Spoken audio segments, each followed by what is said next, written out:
तो भगवद गीता के 10वें अध्याय में आपका स्वागत है। और इस अध्याय का नाम है विभूति योग। तो और इसका एक और नाम है श्री भगवान का ऐश्वर्य। तो इस अध्याय में भगवान अपनी विभूतियों के बारे में और विस्तार से बताएंगे और अपने ऐश्वर्य का भी भगवान इसमें वर्णन करेंगे। तो ये अध्याय बहुत ही महत्वपूर्ण है, जैसे कि हमने कल भी डिस्कस किया था कि भगवद गीता के जो बीच के अध्याय हैं 7 से लेके 12 तक, और उसमें भी जो बीच के अध्याय हैं 9वां और 10वां अध्याय बहुत ही ज्यादा महत्वपूर्ण है। और इस अध्याय में भगवान हमें अपने ऐश्वर्य के बारे में बताएंगे। क्यों? ताकि हमारा प्रेम भगवान से और ज्यादा बढ़ सके। ठीक है। तो जब हम किसी के बारे में जानते हैं, हम जितना उसके बारे में जानते हैं उतना हमारा प्रेम उसके बारे में बढ़ता है। जैसे कि आपका कोई मित्र है, आपको पता लगेगा कि आपका मित्र कितना ऐश्वर्यशाली है। ठीक है। आपका आपका मित्र मतलब कितना अच्छा है ना। अगर आप जितना उसके बारे में सुनते हो, अच्छा सुनते हो, तो आपका प्रेम, आपकी मित्रता और बढ़ती जाती है उसके बारे में। तो इसीलिए भगवान 10वें अध्याय में अपने ऐश्वर्य के बारे में, अपनी विभूतियों के बारे में हमको बताएंगे, और तो जिससे हमारा प्रेम भगवान से और ज्यादा बढ़ जाएगा। और इसमें कुछ महत्वपूर्ण श्लोक भी बोलेंगे भगवान, जिन्हें चतुश्लोकी गीता भी बोला जाता है, यानी भगवत गीता का सार भी बोला जाता है उन 4 श्लोकों को। तो वो भी हम इसमें अध्ययन करने जा रहे हैं। इसी के साथ आगे बढ़ते हैं। ओके। श्रीभगवानुवाच भूय एव महाबाहो शृणु मे परमं वचः यत्तेऽहं प्रीयमाणाय वक्ष्यामि हितकाम्यया। श्री भगवान ने कहा, हे महाबाहु अर्जुन, और आगे सुनो। क्योंकि तुम मेरे प्रिय सखा हो, अतः मैं तुम्हारे लाभ के लिए ऐसा ज्ञान प्रदान करूंगा जो अभी तक मेरे द्वारा बताए गए ज्ञान से श्रेष्ठ होगा। तो अभी भगवान यहाँ पे अपने बारे में काफी चीजें भगवान बताने वाले हैं। ठीक है। भगवान खुद ही अपने बारे में बता रहे हैं। तो ये हमें यहाँ पे एक चीज हमें सीखनी होगी क्या, कि कई लोग बोलते हैं कि क्या तुमने भगवान को देखा है ना। और वो बोलते हैं कि हमने तो नहीं देखा, तो हम भगवान में विश्वास नहीं करेंगे। ठीक है। ऐसे भी कई लोग बोलते हैं। तो यहाँ पे हमें ये चीज सीखनी है कि भगवान को हम अपनी मर्जी से नहीं देख सकते। ठीक है। भगवान खुद अपने आप को प्रकट करते हैं। जब तक भगवान अपने आप को खुद प्रकट नहीं करेंगे, हम भगवान को बिल्कुल भी नहीं देख सकते। ठीक है। तो अगर हमें भगवान को देखना है तो उसके लिए क्या योग्यता है? भक्ति। ठीक है। तो जब हम भक्ति करते हैं तो भगवान स्वयं अपने आप को प्रकट करते हैं। तो अर्जुन क्या है? अर्जुन भगवान का शुद्ध भक्त है। इसीलिए भगवान स्वयं स्वयं भगवान अर्जुन को अपने बारे में अब बताने जा रहे हैं। ठीक है। अपने आप को प्रकट करने जा रहे हैं, अपने आप को रिवील करने जा रहे हैं भगवान। ठीक है। तो ये हमें सीखना होगा इस श्लोक से। अब भगवान आगे क्या बोलते हैं? तो यहाँ पे भगवान ने इस श्लोक में बहुत ही महत्वपूर्ण बात बोली है। भगवान बोलते हैं, न मे विदुः सुरगणः प्रभवं न महर्षया अहम आदि ही देवानाम महर्षीणाम च सर्वशः। न तो देवतागण मेरी उत्पत्ति या ऐश्वर्य को जानते हैं और न महर्षिगण ही जानते हैं, क्योंकि मैं सभी प्रकार से देवताओं और महर्षियों का भी कारण स्वरूप यानी उद्गम हूँ। जो मुझे अजन्मा अनादि समस्त लोकों के स्वामी के रूप में जानता है, मनुष्यों में केवल वही मोह रहित और समस्त पापों से मुक्त होता है। तो यहाँ पे भगवान ने साफ साफ बोल दिया कि चाहे वो देवी देवता हो, चाहे बड़े बड़े महर्षि हो, वो भी मुझे नहीं जानते। तो ऐसा भगवान क्यों बोल रहे हैं? तो उसका भगवान ने उत्तर दिया है। दूसरी जो लाइन है उसमें भगवान ने उत्तर भी दिया उसका। क्यों? क्योंकि भगवान बोले अहम आदि ही देवानाम, वो मेरे से ही उत्पन्न हुए हैं, मैं ही उनका स्रोत हूँ। ठीक है। और जितने भी देवी देवता हैं या महर्षि हैं, उनका स्रोत मैं ही हूँ, इसीलिए वो मुझे नहीं जान सकते। तो जैसे कि बच्चा है ना। बच्चा बच्चा है। ठीक है। बच्चा अपने पिता के बारे में नहीं जान सकता ना पूरी तरह से। क्यों? क्योंकि वो पिता से ही पैदा हुआ है ना। तो पिता के बारे में वो कैसे पूरी तरह से जान सकता है ना। तो अगर उसे पिता के बारे में पता करना है बच्चे को, तो 2 तरीके हैं। क्या? एक तो अपने रिश्तेदारों से पूछे, जो उसके रिश्तेदार है, रिलेटिव है, उनसे पूछे अपने पिता के बारे में, है ना। या तो दूसरा तरीका क्या है, उसका पिता उसको स्वयं बताए उसके बारे में। ठीक है। इसी तरह भगवान भी है। भगवान से सारे देवी देवता और महर्षिगण, यहाँ पे भगवान स्वयं बोल रहे हैं, सारे देवी देवता और महर्षि गणों का स्रोत भगवान ही। इसीलिए अगर हमें भगवान के बारे में जानना है तो उसके 2 ही तरीके हैं। क्या? या तो हम प्रमाणिक गुरु से सुने, या हम शास्त्रों से सुने, है ना। तो जैसे हमने बोला था ना, रिश्तेदारों से सुने, तो वैसे ही हम गुरु से सुने, भक्तों से सुने, शास्त्रों से सुने। या फिर दूसरा तरीका क्या है, भगवान स्वयं अपने बारे में बताएं। ठीक है। तो ये 2 तरीके हैं, इन्हीं से हम भगवान को समझ सकते हैं। ठीक है। तो बड़े बड़े देवी देवता भी भगवान को नहीं समझ सकते। ठीक है, तो आपने पढ़ा होगा ब्रह्म विमोहन लीला। तो ब्रह्म विमोहन लीला में क्या हुआ था, तो ब्रह्मा जी ने जब देखा कि कृष्ण कृष्ण क्या कर रहे हैं, ग्वाल बालों का जूठा खा रहे हैं, ठीक है, तो उनको लगा कि ये भगवान कैसे हो सकते हैं। ठीक है, भगवान को तो इतना ज्यादा ऐश्वर्य है, ठीक है, हजारों लक्ष्मियां उनकी सेवा में लगी रहती है, लक्ष्मी सहस्त्र सत संभ्रमम सेव्यमानम, तो फिर कैसे अनंत कोटि ब्रह्मांड के स्वामी कुछ ग्वालों का जूठा क्यों खाएंगे, ऐसा उनके मन में विचार आता है। तो वो ये मान बैठते हैं कि ये भगवान नहीं हो सकते। तो इतना ठीक था, लेकिन इसके बाद वो ये भी करते हैं कि ठीक है, इनकी परीक्षा ली जाए। तो उनके मित्रों को भी वो क्या कर लेते हैं, अपहरण कर लेते हैं उनके मित्रों का। ठीक है, लेकिन अपहरण करते तो भगवान क्या करते हैं, अब भगवान आत्मा राम है ना, भगवान को खुश होने के लिए दूसरों पे निर्भर रहने की आवश्यकता नहीं है। ठीक है, उन्होंने उनके मित्रों को अपहरण कर लिया, तो भगवान अपने को विस्तृत कर लेते हैं अनंत रूपों में, मतलब उतने ही रूपों में जितने उनके मित्र थे। और जो जो गाय थी, गाय को भी ब्रह्मा जी चुरा लेते हैं, तो गाय में भी भगवान विस्तृत हो जाते हैं, बछड़ों में विस्तृत हो जाते हैं। ठीक है, और भगवान दोबारा से खेलने लग जाते हैं, है ना। तो जब ब्रह्मा जी ये बात देखते हैं तो ब्रह्मा जी बड़े चकित हो जाते हैं, और जैसे ही वो सोचते हैं इतने में भगवान बांसुरी बजाते हैं, और अनंत कोटि ब्रह्मांड के सारे ब्रह्मा वहां पे उपस्थित हो जाते हैं।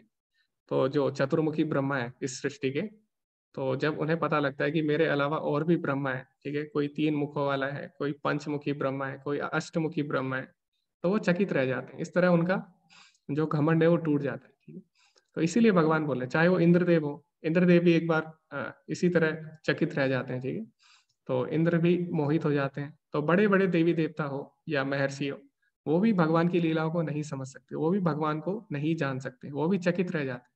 ठीक है, तो क्वेश्चन ये आता है कि फिर भगवान को कौन जान सकता है। तो क्या कोई बता सकता है भगवान को कौन समझ सकता है? कुछ तो तरीका होगा ना भगवान को समझने का, हम पहले भी डिस्कस कर चुके हैं। ओके जी, अरुण प्रभु जी, हरे कृष्णा। जी प्रभु जी, अनम्यूट करिए। हरे कृष्णा। ओके जी, सूर्य प्रभु जी आप अनम्यूट करिए, अरुण प्रभु जी अनम्यूट नहीं हो पा रहे। हरे कृष्णा प्रभु जी। केवल भक्त ही भगवान को जान सकता है। ओके। जैसा कि मतलब कि पीछे भी हमने अध्ययन किया था, तो हम्म। केवल भक्त ही जान सकता है हाँ, प्रभु जी। नैना माता जी भी बोलिए। ओके, धन्यवाद प्रभु जी। हाँ ठीक है, तो सूर्य प्रभु जी आप भी कुछ बोलना चाहते हैं? नहीं, बस मैं भी वही बोलना चाह रहा था कि अच्छा ओनली अच्छा। भक्ति के माध्यम से ही हम हाँ भगवान को प्राप्त कर सकते हैं और कोई दूसरा माध्यम नहीं।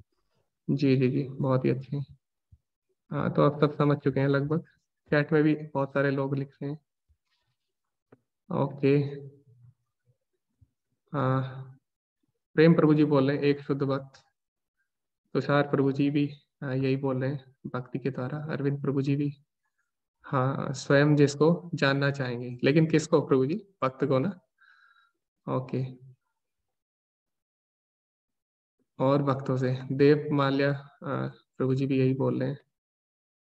कृष्णा सिंह प्रभु जी भी यही बोल रहे हैं, भक्ति मार्ग पर। ओके, तो भगवान खुद बोलते हैं आगे भगवत गीता में, भगवान खुद बताएंगे कि भक्त्या माम अभिजानाति यावान चश्मि तत्वतः, केवल एक भक्त ही भगवान को समझ सकता है। कैसे? यावान चश्मि तत्वतः, यानी जिस प्रकार है उस प्रकार। ठीक है, तो जो निराकारवादी होते हैं वो भगवान को निराकार मान बैठते हैं। ठीक है, और इस तरह जो योगी होते हैं, अष्टांग योगी, वो परमात्मा के रूप में भगवान के दर्शन करते हैं अपने हृदय में। लेकिन जो भक्त होता है वो भगवान के तीनों तीनों अनुभूतियां कर सकता है। ठीक है, ब्रह्म इति परमात्मेति भगवान इति शब्द इति, तो जो भक्त होता है भगवान को तीनों रूपों में जानता है। ठीक है, इसीलिए भक्त पूरी तरीके से भगवान को जान सकता है, और भक्त को भगवान खुद प्रकट करते हैं। ठीक है, लेकिन जो बाकी लोग हैं उनके लिए भगवान क्या बोलते हैं? ना हम प्रकाशः सर्वस्य योग माया समावृता मूढ़ोऽयं न विजानाति लोको मामजम् अव्ययम्। तो बाकी जो लोग होते हैं, भगवान क्या बोलते हैं? उनके लिए मैं अपने को योग माया से ढक लेता हूँ। ठीक है, तो बाकी लोग कितना भी प्रयास कर ले वो भगवान को नहीं जान सकते हैं। तो एक भक्त ही भगवान को समझ सकता है। तो ऐसा ब्रह्म संहिता में ब्रह्मा जी खुद बोलते हैं क्या प्रेमाञ्जनच्युरित भक्ति विलोचनेन सन्तः सदैव हृदयेषु विलोकयन्ति यम श्याम सुंदरम अचिंत्य गुण स्वरूपम गोविंदमादि पुरुषम तमहम भजामि।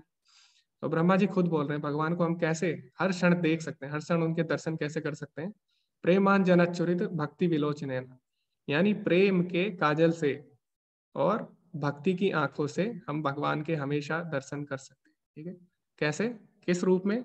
यम श्याम सुंदरम अचिंत्य गुण स्वरूपम, उनके श्याम सुंदर रूप में हम उनके दर्शन हमेशा कर सकते हैं। ठीक है, बस हमारी प्रेम की आंखें होनी चाहिए, प्रेम और भक्ति की आंखें होनी चाहिए। ठीक है, हमारे पास। तो जैसे सूरज होता है ना, तो सूरज होता है तो सूरज को आप अपनी मर्जी से नहीं देख सकते ना। अगर आप सोचो मैं रात को सूरज देखूंगा, मुझे टॉर्च लेके निकलना है, ठीक है, और अगर आप टॉर्च लेके निकल भी गए तो क्या आपको सूरज दिख जाएगा?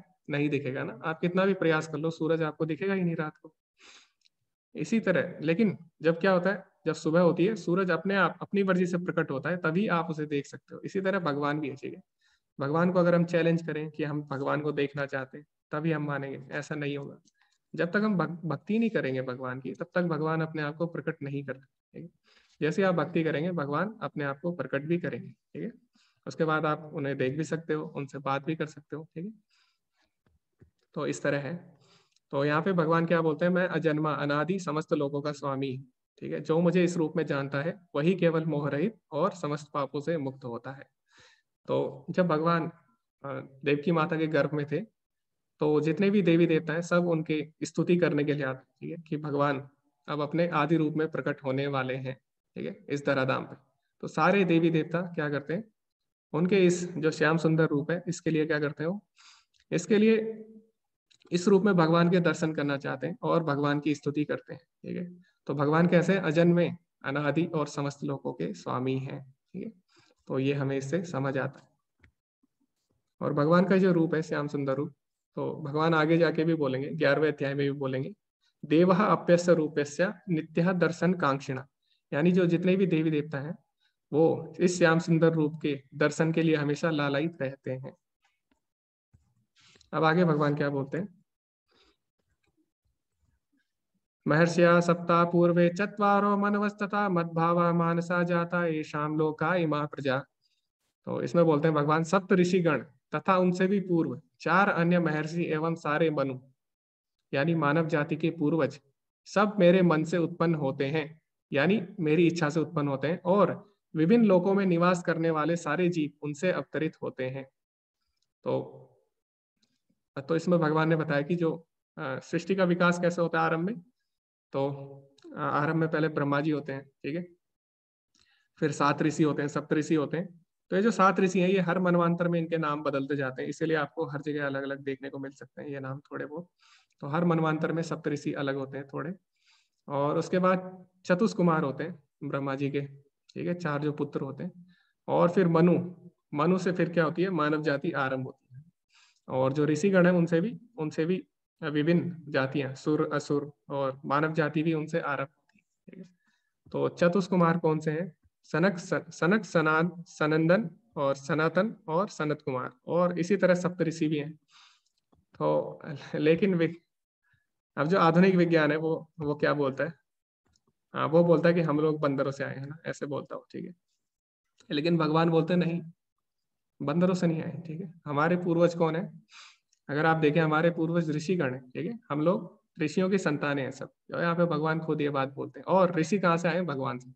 तो मतलब ओवरऑल अगर देखा जाए तो हम लोग भगवान की ही संतान है। ठीक है, हम लोग भगवान की अंश है।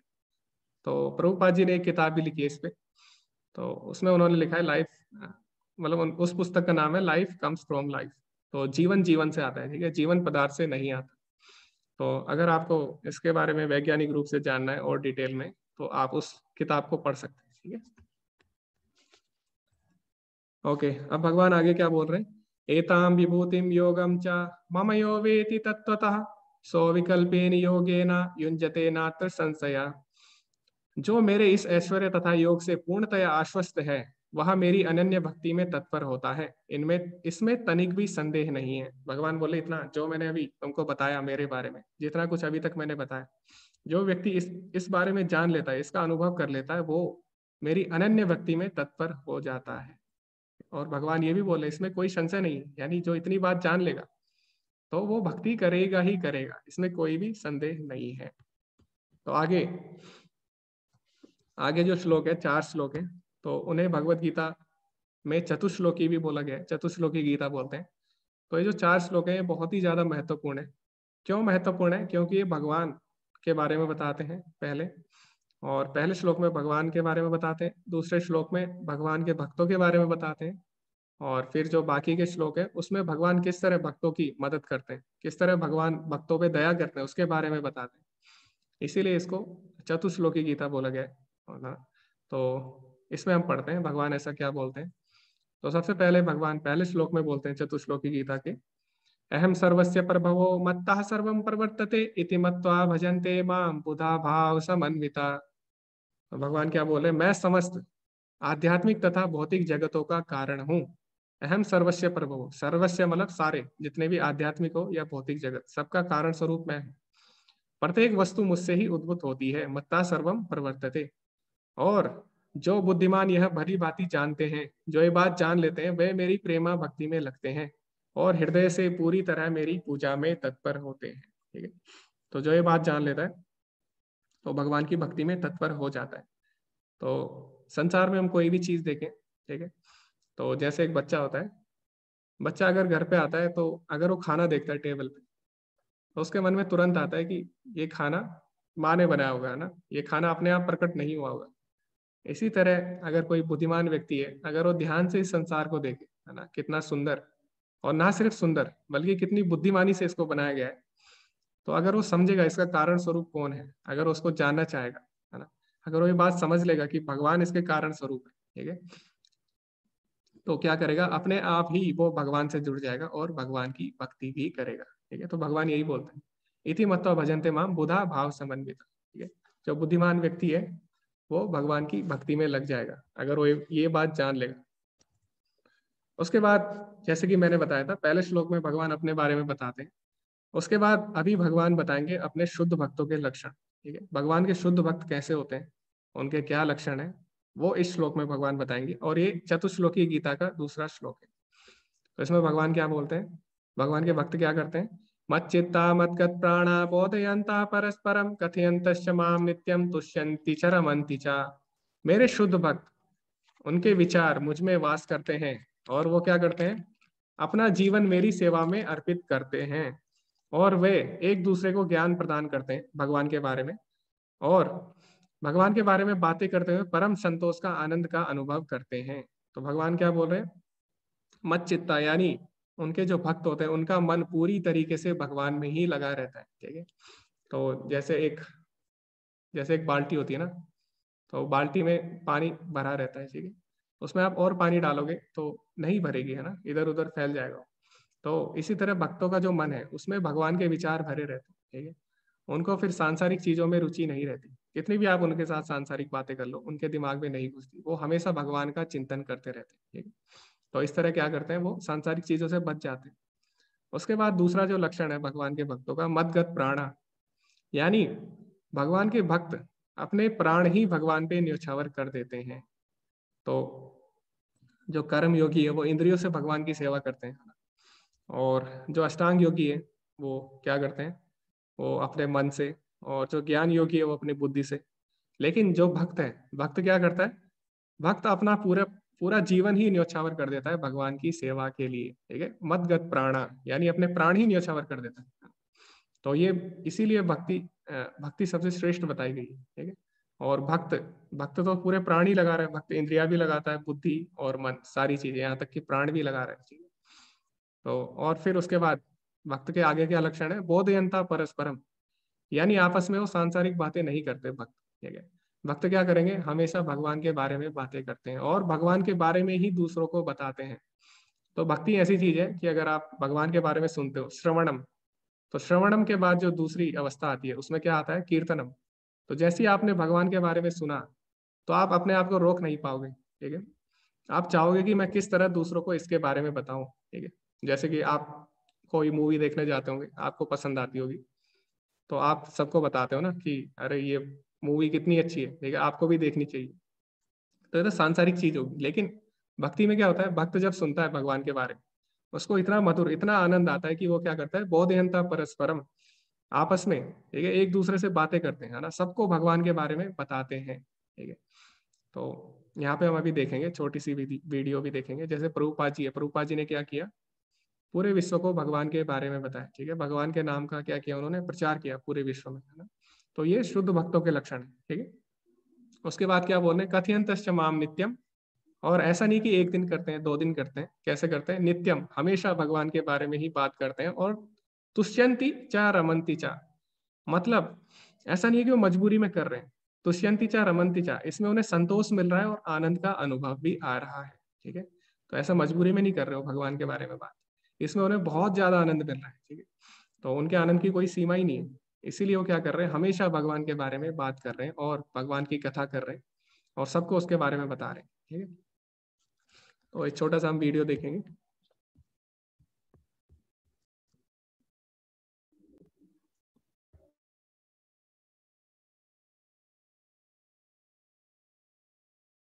हरे कृष्णा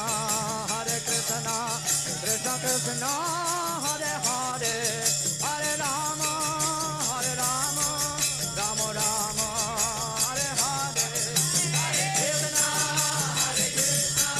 कृष्ण कृष्ण हरे हरे, हरे राम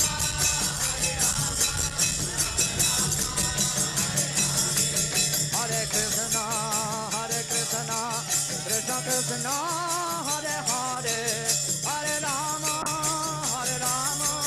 राम राम हरे हरे, हरे कृष्णा कृष्ण कृष्ण हरे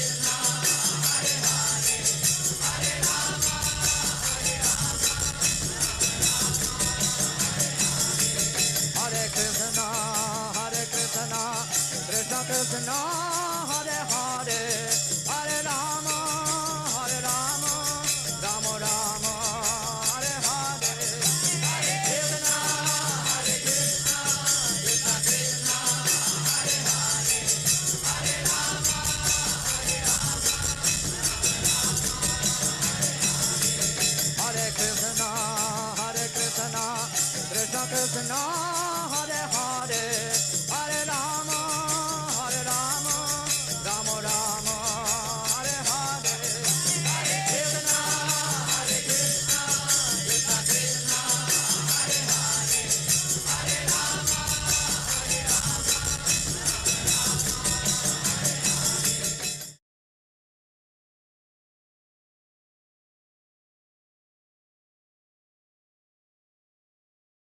ओके, तो जैसे कि आपने इस वीडियो में देखा, तो इस श्लोक में जो चीजें बताई गई हैं वो सारी अप्लाई होती है इस वीडियो पे, है ना। तो मत चित्ता, भगवान में मन लगता है, भगवान को अपना पूरा प्राण दे दिया, ठीक है। और बोधयंता परस्परम, हमेशा भगवान के बारे में बातें करना, और भगवान की कथा में आनंद, ठीक है, भगवान की कथा में आनंद देना, भगवान के नाम में रुचि लेना और भगवान के नाम पे झूमना, ठीक है, यही शुद्ध भक्तों के लक्षण है। तो इसमें भगवान ने यही चीजें बताई है और वो हमने वीडियो में भी देख ली है ना। तो यही शुद्ध भक्तों के लक्षण है। ओके, नेटवर्क इशू है। हाँ, हरे कृष्णा अरविंद प्रभु जी, नेटवर्क इशू है क्या, कोई बता सकता है? हरे कृष्णा प्रभु जी। जी, नेटवर्क इशू है माता जी। जी प्रभु जी, बीच बीच में आपकी आवाज कट रही है प्रभु। ओ, तो माता जी आपको बताना चाहिए था आप सब लोगों को। ओके, जी जी प्रभु। ठीक है, ओके, 1 मिनट में नेटवर्क चेंज करता हूँ। जी ओके, तो इस यहाँ पे इतने सारे को होस्ट है ना, एक को तो बताना चाहिए ना।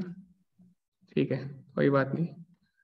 हाँ, मैं नेटवर्क चेंज करता हूँ। हाँ, मैं दूसरे नेटवर्क पे कनेक्ट किया था।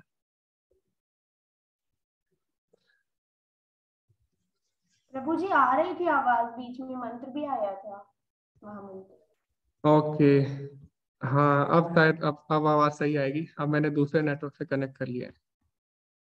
ठीक है, तो कोई बात नहीं। जिनको कोई इश्यू हुआ है साउंड में, वॉइस में, तो वो लोग रिकॉर्डिंग देख सकते हैं, क्योंकि रिकॉर्डिंग में पूरा रिकॉर्ड होता है, उसमें कोई ऐसा इश्यू नहीं आता। ओके, तो इसमें हमने शुद्ध भक्तों के लक्षण देखे, ठीक है। तो शुद्ध भक्तों के लक्षण जो जो हमने देखे वो सब हमने वीडियो में भी देखे हैं। किस तरह जो भगवान के भक्त होते हैं उनका मन भगवान में लगता है और वो पूरे अपने प्राण न्यौछावर कर देते हैं भगवान की भक्ति में, और एक दूसरे को भगवान के बारे में बताते हैं, भगवान के नाम का प्रचार करते हैं और उसमें झूमते हैं, आनंद लेते हैं। तुष्यंती चा रमंती चा। तो अब हम आगे बढ़ते हैं। अब जो चतुश्लोकी गीता है उसका 3रा श्लोक हम पढ़ते हैं, ठीक है, यानी इस अध्याय का 10वां श्लोक। तो पहले श्लोक में भगवान ने अपने बारे में बताया, ठीक है।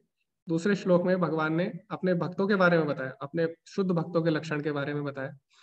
अब भगवान 3रे श्लोक में और 4थे श्लोक में अपने भक्तों पे किस प्रकार भगवान दया करते हैं, भगवान उसके बारे में बताएंगे। तो भगवान क्या बोलते हैं, तेषां शततयुक्तानां भजतां प्रीतिपूर्वकं ददामि बुद्धि योगम तम येन माम उपयन्ति ते। जो प्रेम पूर्वक मेरी सेवा करने में निरंतर लगे रहते हैं उन्हें मैं ज्ञान प्रदान करता हूं जिसके द्वारा वे मुझ तक आ सकते हैं। तो यहाँ पे भगवान ने बहुत बड़ी चीज बोली है क्या, कि जो भगवान की भक्ति में लगे हैं, जब भगवान उनका प्रयास देखते हैं कि किस तरह ये मेरे तक पहुंचना चाहता है, तो भगवान क्या करते हैं, उसकी भगवान सहायता करते हैं। यानी अगर आप भगवान की तरफ 1 कदम बढ़ाएंगे, तो आपने सुना भी होगा, तो भगवान आपकी तरफ 10 कदम बढ़ाते हैं, ठीक है। तो भगवान किसी न किसी तरह चाहते हैं कि ये भी मेरी तरफ आए, लेकिन बस हमें बस इच्छा करने की जरूरत होती है, ठीक है। तो जैसे हम इच्छा करते हैं भगवान तुरंत हमारी सहायता करते हैं किसी ना किसी रूप में, ठीक है। तो आप लोगों का भी एक्सपीरियंस होगा, आप अभी जितने लोग जुड़े हैं, ठीक है, यहाँ पे भगवत गीता का आप भगवत गीता के बारे में जान रहे हैं, तो कहीं ना कहीं आपने इच्छा की होगी कभी कि हमें भगवान के बारे में जानना है, हमें भगवत गीता समझनी है, तो तभी आपको ये चीज दिख भी गई होगी, है ना। तो यही भगवान इस श्लोक में बोल रहे हैं कि जो इच्छा करता है ना, जो भगवान को जानने की इच्छा रखता है, भगवान क्या करते हैं, किसी ना किसी तरह से उसकी सहायता करते हैं, उसको ज्ञान प्रदान करते हैं जिसके द्वारा वो भगवान तक पहुंच सके, ठीक है। तो हमें बस इच्छा करनी है और भगवान की भक्ति करनी है, फिर भगवान स्वयं हमारी सहायता करते हैं, ठीक है। तो इसमें बहुत सारे उदाहरण आते हैं। तो इसमें उदाहरण किसका आता है, इसमें उदाहरण आता है ध्रुव महाराज का। तो ध्रुव महाराज का भी यहाँ पे उदाहरण आता है। ओके, मनीष प्रभु जी आवाज नहीं आ रही है, हरे कृष्ण। प्रभु जी अभी भी थोड़ी से मतलब बीच में ब्रेक हो रही है आवाज। ओके, अभी भी ब्रेक हो रही है, तो नेटवर्क चेंज कर दिया। हाँ, जो दूसरे वाला नेटवर्क है वो स्टेबल नहीं है।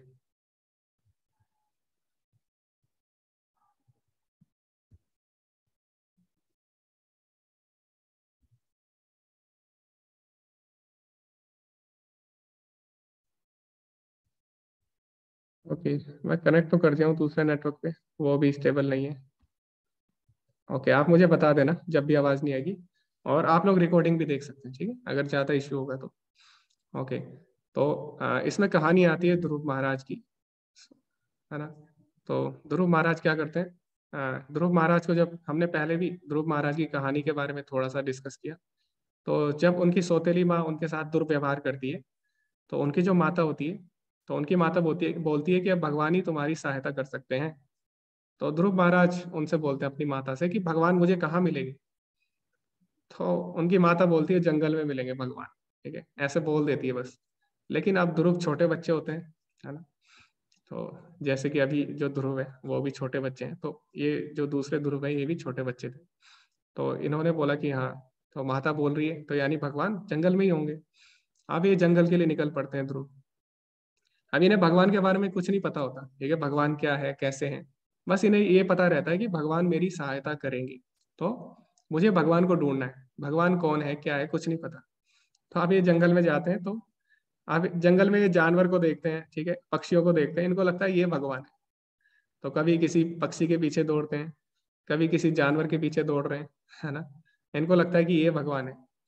जब भगवान ये चीज देखते हैं कि किस तरह ये एक भक्त मुझे जानना चाह रहा है, मेरे बारे में जानना चाह रहा है, तो भगवान जैसे श्लोक में भगवान क्या बोल रहे हैं, ददामी बुद्धि योगम तम येन माम उपयन्ति ते। तो मैं उन्हें ज्ञान प्रदान करता हूँ जिसके द्वारा वे मुझ तक आ सकते हैं। तो भगवान क्या है, भगवान हमारे हृदय में हमेशा रहते हैं, चैत्य गुरु के रूप में, ठीक है। तो आपने सुना होगा जब भी कोई गलत होने वाला होता है या जब हम गलत काम करते हैं तो हमें गलत लगता है ना, और जब हम कोई अच्छा काम करते हैं तो हमें बहुत ज्यादा संतुष्टि मिलती है उससे। तो ऐसा क्यों हो रहा है, तो लोग बोलते हैं हमारे शरीर में एक 6th सेंस है, 6ठी इंद्रिय है हमारी शरीर, एक्चुअली वो छठी इंद्री नहीं है, वो परमात्मा होते हैं, ठीक है, हमारे हृदय में। तो हमारे हृदय में भगवान चैत्य गुरु के रूप में हमेशा होते हैं। तो जैसे हम कोई इच्छा करते हैं तो भगवान को तुरंत पता लग जाती है। तो जैसे हम भगवान को पाने की इच्छा करते हैं तो भगवान भगवान क्या करते हैं, हमारे लिए व्यवस्था करते हैं भगवान तक पहुंचने की। तो भगवान को तुरंत जैसे ही पता लगता है कि जो ध्रुव है वो मेरे को ढूंढ रहा है, तो भगवान क्या करते हैं, भगवान तुरंत नारद मुनि को भेजते हैं गुरु के रूप में, ठीक है। तो भगवान गुरु के रूप में नारद मुनि को भेजते हैं और उसके बाद नारद मुनि उन्हें प्रशिक्षण देते हैं, ठीक है। और जब वो तपस्या करते हैं, जब उनका हृदय शुद्ध हो जाता है एकदम, ठीक है, उसके बाद फिर भगवान उनके सामने प्रकट होते हैं।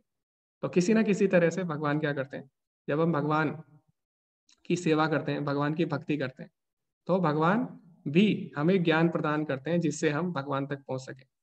और इसमें मैं व्यक्तिगत अनुभव भी साझा करना चाहूँगा कि जैसे मैं पहले भगवत गीता पढ़ने का मेरा बहुत मन था। भगवत गीता के बारे में काफ़ी सुनते थे, हम सभी सुनते हैं और हमारा मन भी करता है। तो मैं भगवत गीता पढ़ रहा था लेकिन मेरी समझ नहीं आता था, खुद से मैं पढ़ रहा था तो बिल्कुल भी समझ नहीं आ रहा था। तो मुझे पता नहीं लग रहा था ऐसा क्यों हो रहा है ना।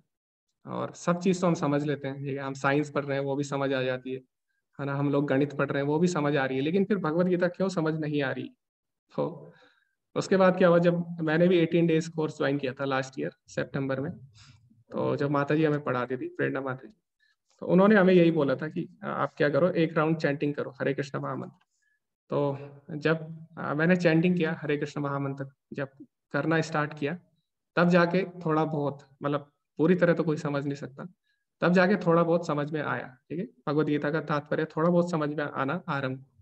तो जब तक हम भगवान की भक्ति नहीं करेंगे, है ना, जब तक हम भगवान के लिए कोई सेवा नहीं करेंगे, तब तक क्या होगा, तब तक हम भगवान को नहीं समझ सकते, ठीक है। तो भगवान इसमें यही बोलते हैं, तेषाम सतत युक्ता नाम भजताम प्रीति पूर्वक। तो जब तक हम भगवान की सेवा नहीं करेंगे, कैसे, प्रीति पूर्वक, ठीक है। तो जब तक सच्चे मन से, जब तक हम सिंसियरली, है ना, गंभीर भाव से जब तक हम भगवान की सेवा नहीं करेंगे, भगवान का नाम जप नहीं करेंगे, तब तक हमें भगवत गीता बिल्कुल भी समझ में नहीं आने वाली। भगवत गीता क्या, कोई भी शास्त्र आप पढ़ लीजिए आपको समझ नहीं आएगा। इसीलिए बोला जाता है कि आप जब भी आप कोई शास्त्र पढ़ते हैं, जब भी आपको भगवान के बारे में समझना है, तो भगवान के नाम का, कलयुग में कैसे हम भगवान से जुड़ सकते हैं, भगवान के नाम का जप करके, ठीक है। तो जब आप भगवान के नाम का जप करेंगे, भगवान स्वयं अपने आप को रिवील करेंगे, भगवान स्वयं अपने आप को प्रकाशित करेंगे आपके सामने, ठीक है। इसीलिए आपको हमेशा जप करना चाहिए, कम से कम एक माला जप तो सबको करनी चाहिए, ठीक है, हमेशा। और उसके बाद आप देखिए, फिर उसके बाद आप कोई भी शास्त्र पढ़िए, भगवत गीता पढ़िए, है ना, भागवतम पढ़िए, उसके बाद आपको अच्छी तरह से वो समझ में आना आरंभ भी हो, ठीक है। तो ये आप देख सकते हैं अपने जीवन में, जो लोग नहीं कर रहे हैं वो एक बार ट्राई करें जरूर, ठीक है।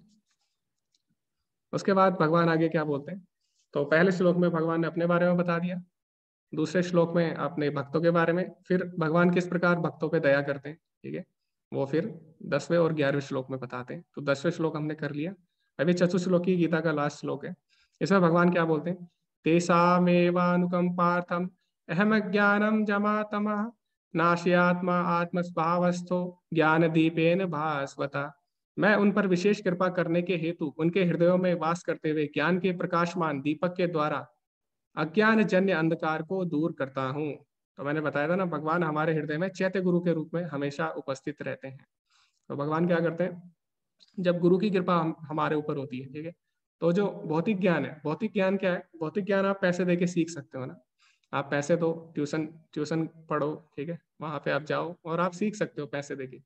लेकिन आध्यात्मिक ज्ञान आप ऐसे नहीं सीख सकते। आध्यात्मिक ज्ञान के लिए भक्ति करना बहुत ही ज्यादा जरूरी है, गुरु की सेवा करना बहुत ही ज्यादा जरूरी है। तो जब तक गुरु की कृपा नहीं होगी, तब तक आप दिव्य ज्ञान नहीं समझ सकते, ठीक है। तो दिव्य ज्ञान आप पैसे देके नहीं समझ सकते। तो भगवान जैसे कि 4थे अध्याय में खुद बोलते हैं, ये बात स्वयं बोलते हैं, क्या, तद्विधि प्रणिपातेन परिप्रश्नेन सेवया, ठीक है, सेवया यानी गुरु के पास जाओ, ठीक है, विनम्र होकर उनसे जिज्ञासा करो और उनकी सेवा करो, ठीक है। तो यही विधि है आध्यात्मिक ज्ञान को समझने की। तो जब हम गुरु के पास जाते हैं, गुरु की शरण में जाते हैं और गुरु का जब हमें आशीर्वाद मिलता है, जब हम गुरु को प्रसन्न कर लेते हैं, तब हमारे हृदय में क्या होता है, जब भगवान चैत्य गुरु के रूप में होते हैं, ठीक है, तो हमारे हृदय में जो भी अज्ञानता है उसको दूर कर देते हैं। तो यही भगवान इसमें बोल रहे हैं। तो अब क्या हुआ, अब भगवान के बारे में, भगवान के भक्तों के बारे में और भगवान के भक्तों के बीच, भगवान और उनके भक्तों के बीच जब संबंध के बारे में जब अर्जुन ने सुना तो अर्जुन इतना खुश हुआ, इतना खुश हुआ। जैसे कि अभी हम खुश होते हैं तो हम क्या बोलते हैं, जोर से चिल्लाते हैं हम लोग, हरि बोल, ऐसे चिल्लाते हैं ना। तो अर्जुन ने क्या बोला, अर्जुन ने जब भगवान की महिमा के बारे में सुना, भक्तों के बारे में सुना, ठीक है, तो अर्जुन ने क्या बोला, तुरंत ही अर्जुन बोला, अर्जुन उवाचा परम ब्रह्मा परम धाम पवित्रम परमं भवान पुरुषम शाश्वतम दिव्यम आदिदेवम अजम विभुम आहुस्वाम ऋषयः सर्वे देवर्षि नारदस्तथा असितो देवलो व्यासः स्वयं च ब्रवीषि में। अर्जुन ने क्या कहा, अब अर्जुन भगवान की स्तुति करता है। जब भगवान के बारे में इतना सुन लेता है, भगवान के भक्तों के बारे में, और भगवान कितने दयालु हैं, जब अर्जुन को ये बात पता लगती है तो अर्जुन क्या बोलता है, अर्जुन बोलता है आप परम भगवान हैं, आप ही परम धाम हैं, आप परम पवित्र परम सत्य हैं, और आप नित्य दिव्य आदि पुरुष अजन्मा तथा महानतम है। तो इस प्रकार बहुत खुश होता है अर्जुन और भगवान की स्तुति करता है। अब आगे अर्जुन क्या बोलता है, नारद असित देवल तथा व्यास जैसे ऋषि आपके इस सत्य की पुष्टि करते हैं और अब आप स्वयं भी मुझसे कह रहे हैं। तो अर्जुन बोल रहा है कि आप परम भगवान है, परम धाम है, परम पवित्र है, परम सत्य है, ठीक है। तो ना सिर्फ ये बात मैं बोल रहा हूँ, है ना। तो कोई लोग ऐसे सोच सकते हैं कि अच्छा अर्जुन तो भगवान का मित्र है, हो सकता है वो भगवान की झूठी तारीफ कर रहा हो, है ना, कृष्ण की झूठी तारीफ कर रहा हो, वो तो मित्र है। लेकिन नहीं, अर्जुन क्या बोल रहे हैं, ऐसा मेरा मानना नहीं है केवल, ऐसा सिर्फ मैं नहीं बोल रहा, ऐसा सारे जितनी भी गुरु शिष्य परंपरा है, पूरी गुरु परंपरा है, वो सारी यही बात बोल रही है, ठीक है। चाहे वो नारद हो, चाहे वो असित हो, चाहे देवल ऋषि हो, चाहे व्यास देव हो, सारे ऋषिगण भी इसकी पुष्टि करते हैं। और अर्जुन बोल रहा है ना सिर्फ सारे गुरु शिष्य परंपरा, बल्कि अब आप स्वयं भी मुझसे ये बात बोल रहे हो, स्वयं चैव प्रविशि में। तो इससे बड़ा प्रमाण और क्या होगा कि स्वयं भगवान अपने बारे में मुझे आज बता रहे हैं। तो अर्जुन बहुत ज्यादा खुश होता है, ठीक है, और इस प्रकार भगवान की स्तुति करता है, सुंदर स्तुति करता है इन 2 श्लोकों में। तो लेकिन अब आगे अर्जुन क्या बोलता है, अब इतना कुछ सुनने के बाद, भगवान के बारे में इतना कुछ सुनने के बाद अर्जुन और ज्यादा भगवान के बारे में सुनना चाहता है, ठीक है। तो अर्जुन क्या बोलता है, हे कृष्ण, आपने मुझसे जो कुछ कहा है उसे मैं पूर्णतया सत्य मानता हूँ। हे प्रभु, ना तो देवतागण ना असुरगण ही आपके स्वरूप को समझ सकते हैं। तो अर्जुन क्या बोलता है कि मैं इस बात को मान गया हूँ कि जो भी आपने बोला वो पूर्ण सत्य है, ठीक है, अब मैं मान गया हूँ। यानी अब यहाँ पे क्या हुआ, अर्जुन का संशय लगभग दूर हो चुका है, ठीक है, लगभग दूर हो चुका है अर्जुन का संशय, और पूरी तरह से प्रसन्नचित्त हो चुका है। तो हमने देखा दूसरे अध्याय में क्या किया, अर्जुन ने क्या किया, अपना धनुष बाण छोड़ दिया था, है ना, दुखी हो गया था अर्जुन। लेकिन जैसे उसने भगवान के बारे में सुना, पहले भगवान ने कर्म योग बताया, है ना, तब भी खुश नहीं था, ठीक है। फिर भगवान ने ज्ञान योग बताया, तब भी खुश नहीं था। भगवान ने अष्टांग योग भी बताया, तब भी खुश नहीं हुआ। लेकिन अभी भगवान ने जैसी अपने बारे में, अपने भक्तों के बारे में, ठीक है, और उनके संबंध के बारे में बताया, अर्जुन बहुत ज्यादा प्रसन्न हुआ। और अर्जुन अब क्या बोलता है, अब आपने जो भी बोला उसे मैं पूर्णतया सत्य मानता हूँ। अर्जुन बहुत ज्यादा प्रसन्न हो जाता है, ठीक है। तो इससे हमें क्या पता लगता है, चाहे हम कुछ भी कर ले जीवन, ठीक है, जब तक भक्ति नहीं करेंगे हम खुश नहीं रह सकते, ठीक है? कोई भी मार्ग आप अपना ले, जब तक भक्ति नहीं है तब तक हम प्रसन्न नहीं हो सकते जीवन में, ठीक। उसके बाद अर्जुन क्या बोलता है आगे, हे परम पुरुष, हे सबके उद्गम, हे समस्त प्राणियों के स्वामी, हे देवों के देव, हे ब्रह्मांड के प्रभु, निसंदेह एकमात्र आप ही अपने को अपनी अतरंगा शक्ति से जानने वाले हैं। तो अर्जुन बोल रहा है आपको कोई नहीं जान सकता, केवल आप ही अपने आप को जान सकते हैं, ठीक है। और आगे अर्जुन क्या बोलता है, हे कृष्ण, हे परम योगी, मैं किस तरह आपका निरंतर चिंतन करूं और कैसे जानूं, हे भगवान आपका स्मरण किन किन रूपों में किया जाता है, किया जाए। तो आगे अर्जुन बोला कि मैं आपको कभी भी भूलना नहीं चाहता। तो आपने अपने बारे में बताया, अपने भक्तों के बारे में बताया, लेकिन मैं हमेशा कैसे आपका चिंतन करूं, ठीक है, आप मुझे बताइए किन किन रूपों में आपका चिंतन किया जाए। तो आगे फिर अर्जुन क्या बोलता है, विस्तरेण आत्मनो योगम विभूतिम चा जनार्दन भूया कथया तृप्ति ही श्रवणतो नास्ति में अमृतम। हे जनार्दन, आप पुनः विस्तार से अपने ऐश्वर्य तथा योग शक्ति का वर्णन करें, मैं आपके विषय में सुनकर कभी भी तृप्त नहीं होता हूँ। तो अर्जुन बोला कि जितना भी आप बताओ अपने बारे में, आपकी वाणी इतनी मधुर है, ठीक है, इतनी अमृतमय है कि जितना भी सुनूं उससे मैं कभी भी तृप्त नहीं हो रहा हूँ। क्योंकि जितना ही आपके विषय में सुनता हूँ उतना ही आपके शब्द अमृत को चखना चाहता हूँ।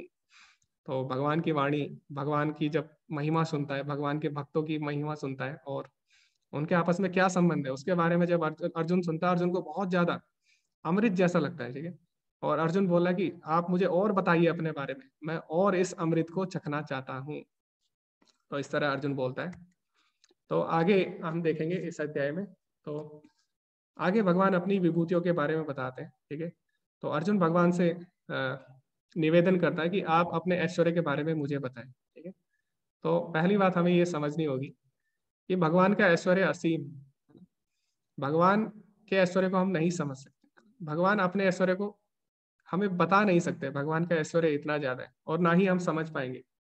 तो भगवान क्या करते हैं, भगवान जो अपने ऐश्वर्य का अंश है उसके बारे में अर्जुन को बता देते हैं। जैसे कि मैं आपको उदाहरण देता हूँ, जैसे कि मान लो आप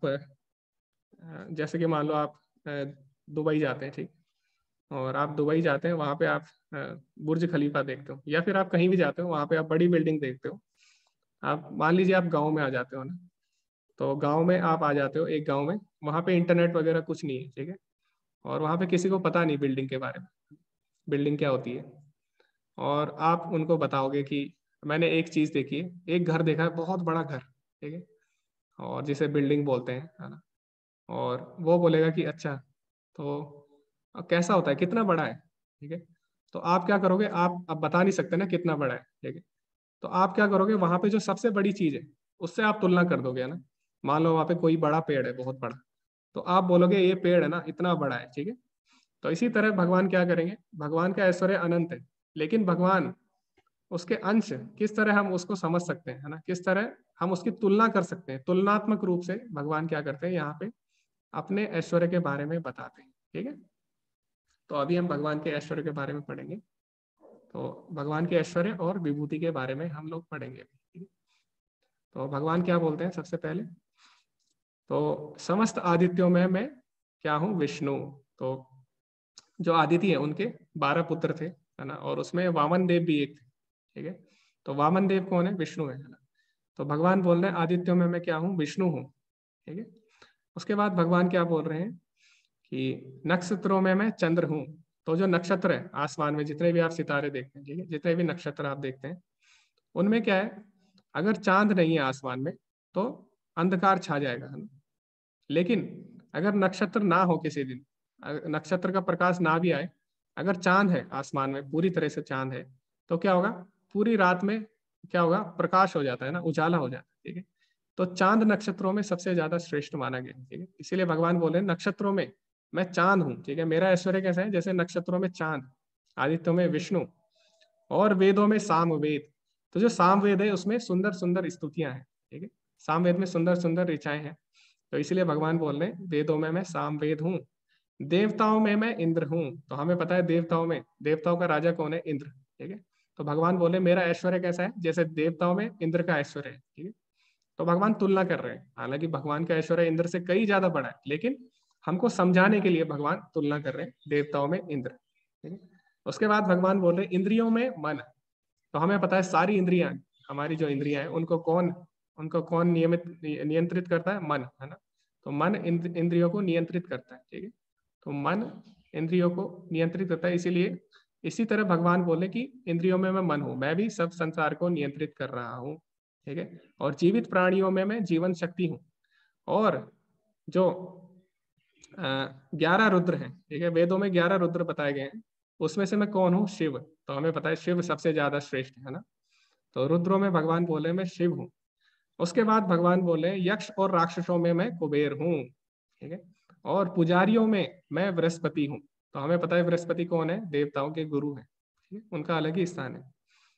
उसके बाद बोले सैनिकों में मैं स्कंद हूँ। तो स्कंद कौन है, तो स्कंद है गणपति के भ्राताश्री, है ना। गणपति के जो भ्राता है उनको स्कंद भी बोला जाता है ना, कार्तिकेय जिनको बोलते हैं।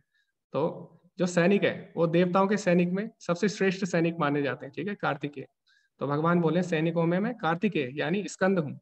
उसके बाद जितने भी प्रकार के जलाशय हैं उनमें मैं सागर हूँ। तो जो छोटे छोटे जलाशय हैं वो तो सूख सकते हैं ना, लेकिन सागर कभी भी सूखता नहीं, ठीक है। इसी तरह भगवान बोले जो भगवान की महिमा है, भगवान का नाम गुण धाम लीला है, सब शाश्वत है, ठीक है। तो भगवान बोले जलाशयों में मैं सागर हूँ, और जितने भी साधु हैं उनमें मैं भृगु ऋषि हूँ, जितनी भी ध्वनियां हैं उनमें मैं ओम हूँ, ठीक है। तो ओम क्या है? दिव्य ध्वनि। उसके बाद भगवान बोल रहे हैं जितने भी प्रकार के जप हैं, जितने भी प्रकार के यज्ञ हैं, उनमें मैं क्या हूँ? पवित्र नाम का जप हूँ, ठीक है। यज्ञा नाम जप यज्ञो अस्मि। तो भगवान यहाँ पे बता रहे हैं जितने भी प्रकार के यज्ञ हैं उसमें जप यज्ञ सबसे श्रेष्ठ है, यानी भगवान के नाम का जप, है ना। तो ये भी हमें यहाँ से सीखने को मिला है। उसके बाद भगवान बोले अचल चीजों में मैं हिमालय हूँ। उसके बाद पेड़ों में अश्वत्थ, ठीक है।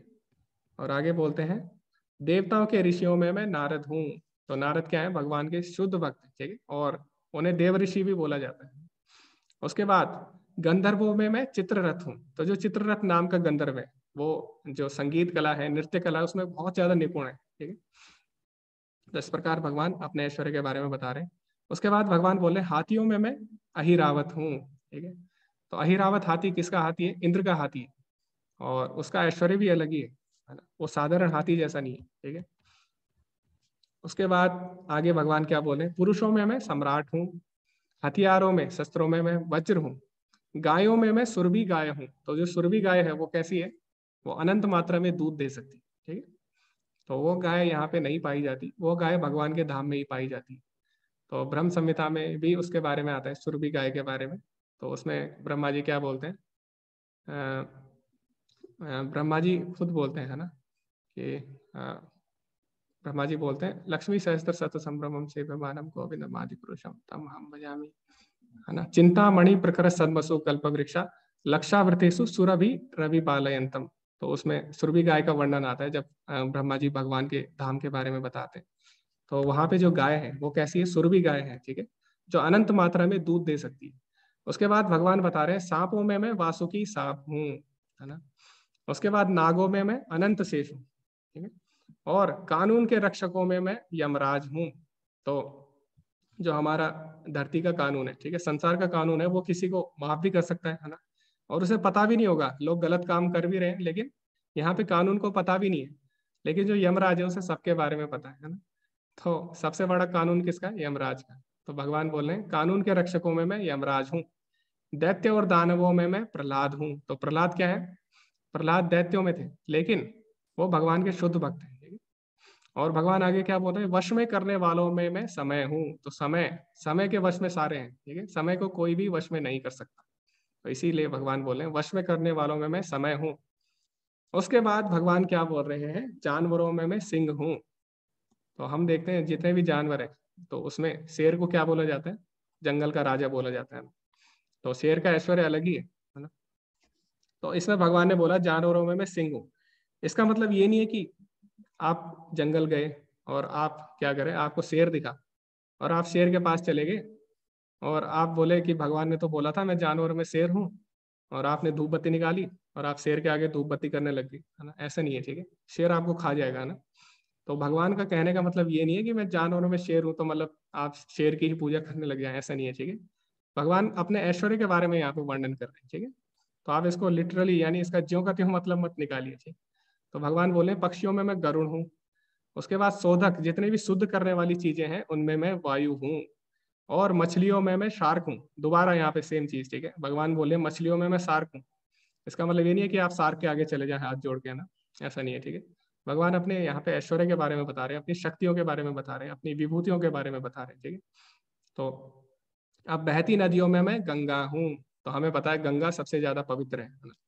तो इसीलिए भगवान अपने ऐश्वर्य के बारे में बता रहे हैं कि जैसे नदियों में गंगा पवित्र है, ठीक है, वैसे ही सबसे पवित्र कौन है? पवित्रम परमम भगवान। तो अभी अर्जुन ने स्वयं बोला ना सबसे पवित्र हो आप, है ना। उसके बाद जितनी भी रचनाएं हैं उनमें शुरुआत अंत मध्य मैं ही हूँ। तो जितनी भी रचनाएं हैं, ठीक है, चाहे वेद हो, पुराण हो, कुछ भी हो, उसमें भगवान बोले शुरुआत अंत और मध्य भी मैं ही हूँ। तो एक श्लोक भी आता है शास्त्रों में, आदि मध्य अंते चा सर्वत्र हरि गीयते, है ना। चाहे आप कोई भी रचना देखिए, उसके आदि हो, अंत हो या मध्य हो, उसमें हरि का ही गुणगान है। उसके बाद क्या बोल रहे हैं? जितने भी प्रकार के विज्ञान हैं उसमें मैं आध्यात्मिक विज्ञान हूँ। तो हमने कल भी डिस्कस किया था कि भगवान ने जो आध्यात्मिक विज्ञान है, ठीक है, भगवत गीता को क्या बोला है? राज्य विद्या राज्य गुह्यम, सारे विद्याओं का राजा है, ठीक है। तो जितना भी विज्ञान है वो हमारी समस्याओं को हल करने में नाकाम है, ठीक है। हमारी जो 4 समस्याएं, मुख्य समस्याएं हैं, वो क्या है?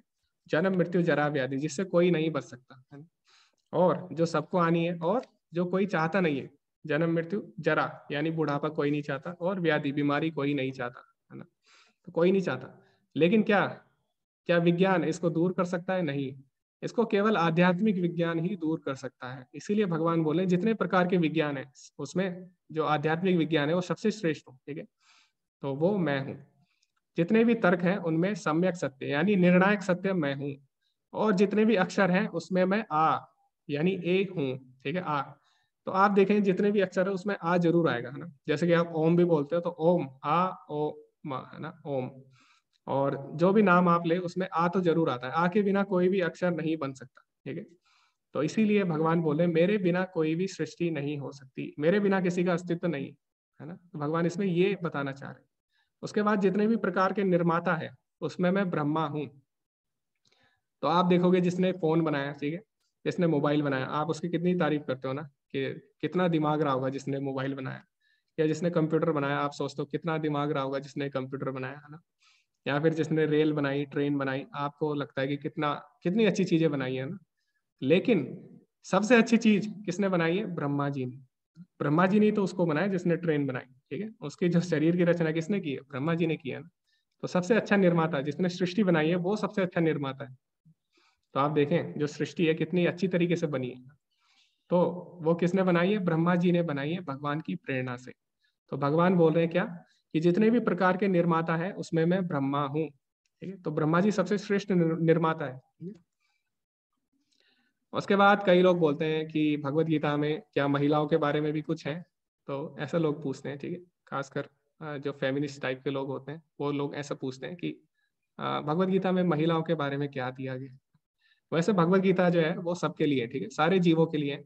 उसमें चाहे महिला हो, पुरुष हो, यहाँ तक कि चाहे जानवर भी हो, है ना। भगवान सबकी बात कर रहे हैं, भगवान यहाँ पे आत्मा की बात कर रहे हैं, ठीक है। लेकिन इस श्लोक में भगवान महिलाओं के बारे में भी बोलते हैं। तो इससे पहले इस श्लोक में भगवान बोलते हैं क्या? कीर्ति श्री वाक्च नारिणाम स्मृति मेधा धृति समा। तो भगवान बोल रहे हैं महिलाओं में मैं क्या हूँ? प्रसिद्धि, भाग्य, भाषण यानी उनकी बात करने का जो तरीका है, स्मृति, बुद्धि, विश्वास और धैर्य मैं हूँ। तो महिलाओं में ये 6 चीजें भगवान बोलते हैं ये मैं हूँ, ठीक है। उसके बाद भगवान आगे क्या बोलते हैं? जितनी भी प्रकार की ऋतुएं हैं उसमें मैं कौन सी ऋतु हूँ? वसंत ऋतु हूँ, ठीक है। तो हमने देखा जो जितनी भी ऋतुएं हैं सब परेशान करती हैं। गर्मी ज्यादा हुई तो हम परेशान हो जाते हैं, ठीक है। सर्दी ज्यादा हुई तो फिर भी हम परेशान हो जाते हैं, जैसे अभी हो रहा है, आजकल हो रहा है ना। तो सर्दी में सब परेशान हो गए, तो गर्मी में हम बोलते हैं सर्दी कब आएगी, है ना। और सर्दी में हम बोलते हैं गर्मी कब आएगी, ठीक है। ऐसे चलता रहता है, तो हम द्वंद्व में फंस जाते हैं। इसी तरह संसार ऐसी है, ठीक है, द्वंद्व चलता रहता है इसमें। लेकिन एक ऐसी ऋतु भी आती है, ऐसी बरसात में भी होता है ना, जब ज्यादा बरसात आती है हम बोलते हैं कब खत्म होगी बारिश। लेकिन जो वसंत ऋतु है उसमें हम कभी नहीं बोलते कि वसंत ऋतु कब जाएगी। क्यों? वसंत ऋतु बहुत सुंदर होती है, उसमें फूल भी खिलते हैं अच्छे अच्छे, ठीक है। और वातावरण भी काफी अच्छा रहता है, न ज्यादा गर्मी होती न ज्यादा सर्दी होती। शायद आने वाली होगी वसंत ऋतु में, मकर संक्रांति के बाद आएगी शायद। तो वसंत ऋतु बहुत ही सुहावनी होती है, ठीक है। तो इसमें गर्मी सर्दी कुछ नहीं होती, है ना। तो भगवान बोल रहे जो ऋतुओं में वसंत ऋतु मैं हूँ, ठीक है। उसके बाद यानी भगवान द्वंद्व रहित है। उसके बाद भगवान बोले जितने भी प्रकार के छल हैं उसमें मैं जुआ हूँ, जितने भी बलवान हैं उनका बल हूँ, और जो विष्णुवंशी है उसमें मैं वासुदेव हूँ। तो विष्णुवंशी यानी कृष्ण जिस कुल में उत्पन्न, जिस कुल में कृष्ण प्रकट हुए हैं उसको विष्णु का कुल बोला जाता है ना। तो इसीलिए उनको विष्णुवंशी बोला जाता है। तो भगवान बोले विष्णुवंशी में मैं वासुदेव हूँ। तो वासुदेव मतलब होता है वसुदेव का पुत्र, ठीक है। अब भगवान अपने आप को तो बोलेंगे नहीं, है ना। तो यहाँ पे जो वासुदेव की बात हो रही है वो बलराम को भी वासुदेव बोला जाता है, ठीक है। वासुदेव मतलब वसुदेव के पुत्र। तो यहाँ पे भगवान बोले जो विष्णुवंशी है उसमें बलराम जी सबसे श्रेष्ठ है ना। बलराम और कृष्ण दो ही लोग श्रेष्ठ हैं। तो कृष्ण तो स्वयं बता रहे हैं, कृष्ण यहाँ पे जिसके बारे में बता रहे हैं वो बलराम जी। उसके बाद बोल रहे पांडवों में मैं अर्जुन हूँ। तो पांडवों में कौन श्रेष्ठ है? अर्जुन, ठीक है। तो भगवान बोले पांडवों में मैं अर्जुन हूँ। उसके बाद साधुओं में मैं व्यास हूँ। तो व्यास देव जी हैं वो भगवान के ही शक्तिवेश अवतार है, ठीक है। तो हम भगवान के अलग अलग अवतारों के बारे में भागवतम में पढ़ेंगे, ठीक है, विस्तार से। तो शक्त्यावेश अवतार वो होते हैं जो किसी विशेष कार्य के लिए आते हैं, प्रकट होते हैं। तो जो व्यासदेव जी हैं वो किस विशेष कार्य के लिए आए थे? वो आए थे वेदों की रचना करने के लिए, ठीक है। तो इसीलिए भगवान बोले साधुओं में मैं व्यासदेव। उसके बाद जितने भी प्रकार के रहस्य हैं उनमें मैं शांति हूँ। तो आप देखेंगे कि कोई अगर कुछ नहीं बोलेगा, है ना, कोई कुछ नहीं बोलेगा तो आप उसके बारे में कुछ भी पता नहीं लगा सकते, ठीक है। तो जो रहस्यमयी होता है, जो चुपचाप रहता है, वो सबसे ज्यादा रहस्यमयी होता है ना। तो भगवान यही बोले जितने भी रहस्य हैं उसमें मैं शांति हूँ। उसके बाद भगवान बोले जितने भी समझदार है उसमें मैं बुद्धिमता हूँ। तो इस प्रकार भगवान ने क्या किया? अपने ऐश्वर्यों का वर्णन किया। ये भगवान का ऐश्वर्य पूरी तरीके से नहीं है, बस भगवान ने अपने ऐश्वर्य हमें बता दिए ताकि हमें एक अनुमान मिल सके कि भगवान का कितना ऐश्वर्य है, ठीक है। वास्तव में जो भगवान का ऐश्वर्य है इससे कई ज्यादा गुना है। अब ऐसा कौन बोल रहा है? ऐसा स्वयं भगवान बोलेंगे अगले श्लोकों में। तो आगे भगवान बोलते हैं यही नहीं है अर्जुन, मैं समस्त सृष्टि का जनक बीज हूं। ऐसा चर तथा अचर कोई भी प्राणी नहीं है जो मेरे बिना रह सके। अब आगे भगवान क्या बोलते हैं? हे परंतप, मेरी दैवी विभूतियों का अंत नहीं है। तो भगवान बोले ये तो मैंने अभी तुम्हें कुछ ही विभूतियां बताई हैं, अगर मैं अपनी सारी विभूतियों के बारे में तुम्हें बताऊं तो उनका अंत ही नहीं है। मैंने तुमसे जो कुछ कहा वह तो मेरी अनंत विभूतियों का एक संकेत मात्र है। तो मैंने बताया ना, यहाँ पे भगवान बस एक संकेत दे रहे हैं, ठीक है, अपनी विभूतियों के बारे में। तो वास्तव में जो भगवान का ऐश्वर्य है वो इससे कई ज्यादा गुना है, ठीक है। अगर भगवान अपने ऐश्वर्य के बारे में, अपनी विभूतियों के बारे में बताने लगे तो एक अलग से ग्रंथ बनाए तब भी वो कम पड़ जाएगा, ठीक है। भगवत गीता में तो छोड़ो, दूर की बात है, अगर हम दूसरा ग्रंथ भी ले लें वो भी कम पड़ जाएगा, ठीक है। तो अगर इसीलिए भगवान को क्या करना पड़ा, यहाँ पे रोकना पड़ा। उसके बाद भगवान आगे बताते हैं क्या? यद्यद् विभूति मत सत्वम श्रीमत ऊर्जितमेव वा तत्तत्येवागच्छत्वं मम तेजो अंश संभवा। तुम जान लो कि ये सारा ऐश्वर्य, सौंदर्य तथा तेजस्वी सृष्टियां मेरे तेज के एक स्फुलिंग मात्र से उद्भूत है। तो भगवान बोले कि जो भी अभी मैंने तुम्हें ऐश्वर्य बताया, जो भी सौंदर्य बताया, जो भी मैंने तुम्हें बताया वो क्या है? स्फुलिंग मात्र है, मेरे तेज का एक चिंगारी मात्र है, ठीक है। तो वास्तव में भगवान का ऐश्वर्य इससे कई गुना है, और जो भगवान ने बताया वो स्फुलिंग यानी एक चिंगारी है उसकी, ठीक है, छोटी सी चिंगारी है। तो भगवान ही स्वयं बोलते हैं इसके बारे में। तो इसकी एक कहानी भी आती है छोटी सी, तो वैसे समय हो चुका है लेकिन मैं बता देता हूँ इसको जल्दी जल्दी में। तो भगवान का ऐश्वर्य के बारे में, तो भगवान का ऐश्वर्य कितना है तो इसके बारे में चर्चा आती है महाभारत में। तो क्या होता है, जब पांडव लोगों को वनवास होता है तो उस समय वो वन में अनेक ऋषियों से मिलते हैं, महान महान ऋषियों से मिलते हैं। तो एक बार क्या होता है, वन में उन्हें मिलते हैं मार्कंडेय ऋषि, ठीक है। तो मार्कंडेय ऋषि उनको मिलते हैं और उस समय कृष्ण भी उनके साथ होते हैं, कृष्ण भी उनसे मिलने आए हुए होते हैं वन में। तो मार्कंडेय ऋषि से वो लोग मिलते हैं। तो मार्कंडेय ऋषि से वो लोग पूछते हैं कि आप तो चिरंजीवी हो, आप तो अनंत काल से इस ब्रह्मांड में हो, तो आप हमें बताइए कि इस ब्रह्मांड की सृष्टि कैसे होती है और इस ब्रह्मांड का प्रलय कैसे होता है, प्रलय के समय क्या होता है, आप कुछ अपना अनुभव बताइए। तो अब जो मार्कंडेय ऋषि है वो अपना अनुभव बताना आरंभ कर देते हैं उनको। तो वो क्या बताते हैं, वो बोलते हैं कि एक बार क्या हुआ, एक बार जब प्रलय हुई, ठीक है। तो अभी जो मार्कंडेय ऋषि है वो काफी समय से है ना ब्रह्मांड में, तो काफी प्रलय देख चुके हैं, ठीक है। तो वो बताते हैं एक बार क्या हुआ, जब प्रलय हुई, तो जब प्रलय होती है तो क्या होता है, सारा जो भी पूरा ब्रह्मांड है, ठीक है, पूरा जो भौतिक जगत है वो किसमें डूब जाता है, वो डूब जाता है जल में, ठीक है, क्षीर सागर में वो डूब जाता है। तो अब ये क्या कर रहे थे, जब सारा ब्रह्मांड ये भौतिक जगत जब डूब जाता है तो जो मार्कंडेय ऋषि है वो क्या कर रहे थे, प्रलय के समय में क्या कर रहे थे, वो तैर रहे थे, ठीक है, समुद्र में तैर रहे थे। तो काफी वर्ष हो गए उन्हें तैरते तैरते, ठीक है, प्रलय हो गई थी, सब चीज नष्ट हो चुकी थी। तो वो काफी वर्षों से तैर रहे थे, है ना। और जब तैर रहे थे तो काफी थक भी जाते हैं काफी वर्षों से, और उन्हें कुछ भी नहीं मिलता, ठीक है, आश्रय के लिए। तो तभी क्या करते हैं, वो एक पेड़ उन्हें दिखाई देता है, एक वृक्ष दिखाई देता है, और उस वृक्ष पे एक बालक बैठा रहता है, छोटा बालक बैठा रहता है। और इस तरह मार्कंडेय ऋषि अपने बारे में बता रहे हैं कि एक बार ऐसा हुआ था, प्रलय हुई थी और मैं तैर रहा था, और तभी मुझे एक वृक्ष दिखाई दिया और उसके पत्ते पे एक बालक बैठा था, छोटा सा बालक बैठा था, और कैसा था, वो श्याम सुंदर रूप का था, ठीक है।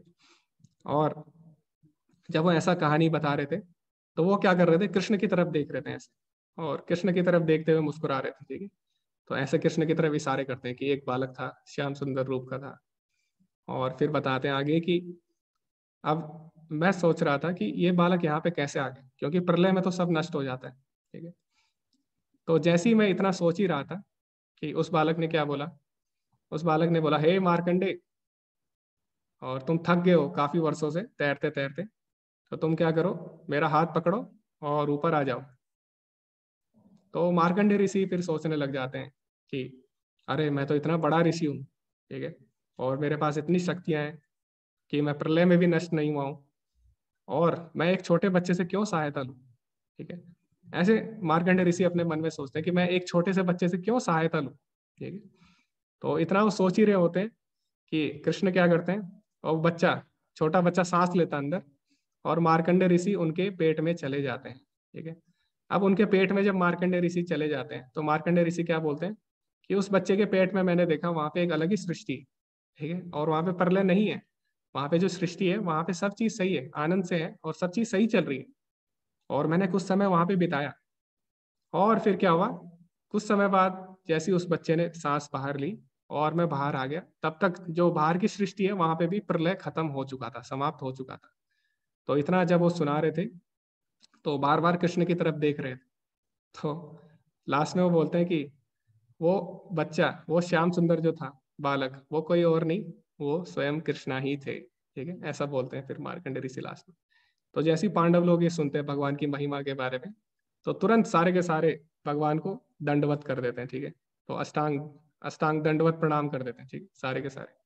तो भगवान की महिमा इतनी, ठीक है।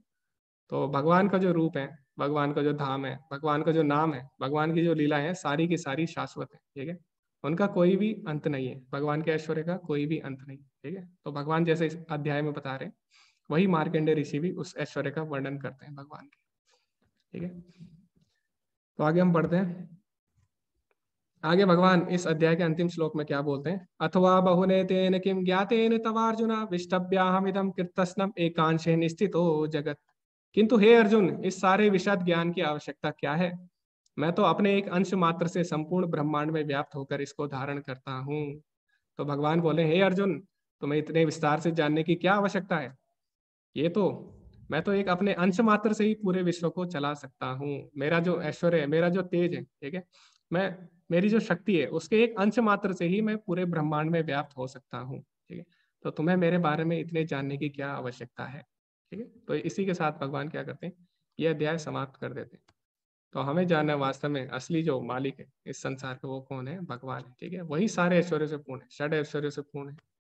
और अंत में प्रभुपाद जी क्या बोलते हैं, भगवान अपने अंश के विस्तार से परमात्मा रूप में सर्वव्यापी है, जो हर विद्यमान वस्तु में प्रवेश करता है। अतः शुद्ध भक्त पूर्ण भक्ति में कृष्ण भावनामृत में अपने मनों को एकाग्र करते हैं, अतः वे नित्य दिव्य पथ में स्थित रहते हैं। इस अध्याय के श्लोक 8 से 11 तक, यानी जो चतुश्लोकी गीता है, उसमें कृष्ण की भक्ति तथा पूजा का स्पष्ट संकेत है। शुद्ध भक्ति की यही विधि है। इस अध्याय में इसकी भली भांति व्याख्या की गई है कि मनुष्य भगवान की संगति में किस प्रकार चरम भक्ति की सिद्धि प्राप्त कर सकता है।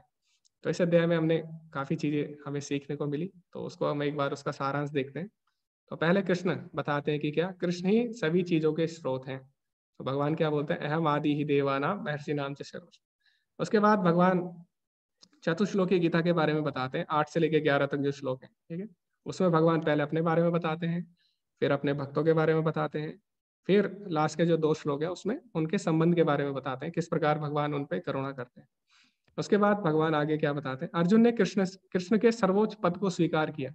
उसके बाद अर्जुन भगवान की स्तुति करता है, ठीक है, और उनके पद को स्वीकार करता है और बोलता है कि ना सिर्फ ऐसा मेरा मानना है, बल्कि जितने भी देवता हैं, जितने भी महर्षि हैं, है ना, सारे यही बात बोलते हैं। उसके बाद भगवान अपनी विभूतियों का वर्णन करते हैं, ठीक है। तो इसी के साथ ये अध्याय समाप्त होता है। और किसी का कोई प्रश्न है तो आप लोग पूछ सकते हैं। हरे कृष्ण।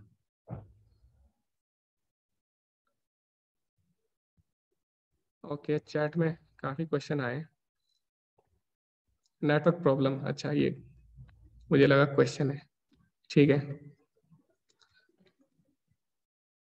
हाँ, नेटवर्क प्रॉब्लम हुआ है आज, तो आप लोग रिकॉर्डिंग देख लेना, ठीक है, रिकॉर्डिंग में पूरा साफ आता है।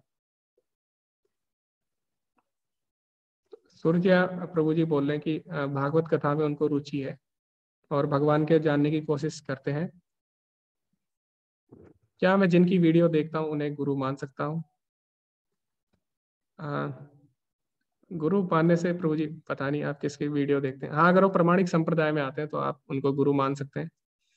और गुरु मानने से नहीं होगा, जैसे भगवान बताते हैं क्या करना है, परिप्रश्नेन सेवया, उनकी सेवा भी करनी है, प्रसन्न भी करने हैं उनसे, ठीक है, और सेवा करनी है। तो आप उनसे मिलिए, और अगर वो प्रामाणिक संप्रदाय में आते हैं तो आप उन्हें गुरु स्वीकार कर सकते हैं। तो गुरु के बारे में अगर आपको विस्तार से जानना है तो 4थे अध्याय की आप वीडियो उसमें रिकॉर्डिंग देख सकते हैं, ठीक है। उसमें हमने विस्तार से बताया कि गुरु क्यों जरूरी है, गुरु की आवश्यकता क्या है, और गुरु क्या होता है, गुरु का अर्थ क्यों है, क्या है गुरु, क्यों आवश्यक है, और गुरु प्रामाणिक गुरु को कैसे पहचाने, ठीक है, वो भी हमने बताया था उस अध्याय में। ओके, नेटवर्क इशू हो रहा है बहुत लोगों को, ठीक है, रिकॉर्डिंग आप लोग देख लेना, ठीक है। किसी का कोई क्वेश्चन नहीं है, एंड करते हैं फिर हम।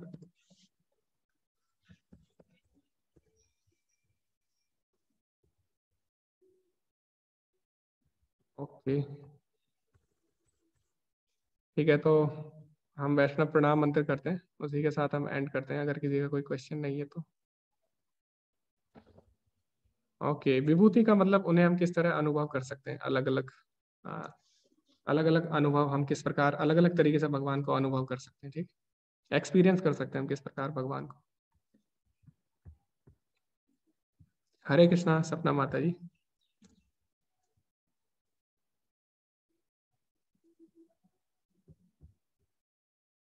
प्रेम प्रभु जी बोल रहे हैं कौन सा एकादशी रखना चाहिए? प्रभु जी हम तो सारी एकादशी रखते हैं,